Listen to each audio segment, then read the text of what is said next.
Script: the economy is still rough, wallets are tight, and yet 2026 has delivered some insane bang-for-buck motorcycles.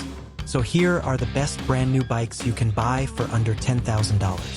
First up, the Triumph Trident 800.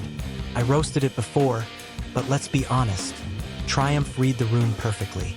A 799 cubic centimeters triple, 110 plus horsepower, round retro headlights, and all for $9,995. It's simple, handsome, and yes, it's gonna sell like crazy. Next, the updated Yamaha R7.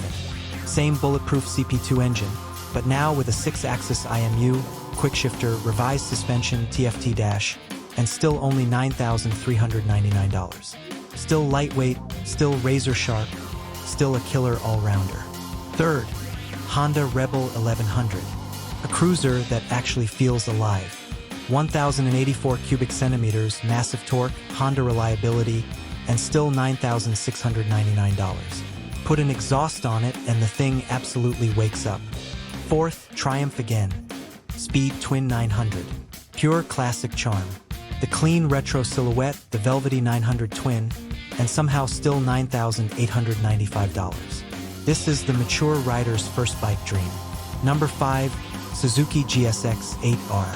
Grown-up handling, super balanced, surprisingly premium feel, and priced at $9,699. Honestly, this thing punches way above its class. Sixth, the wild-card Kawasaki ZX4R. Yes, it's a 399 cubic centimeters bike for $9,299, but you're buying that 16,000 revolutions per minute redline. Nothing else in the market revs like this. And finally, the unbeatable value, Honda Hornet 750. 90 plus horsepower,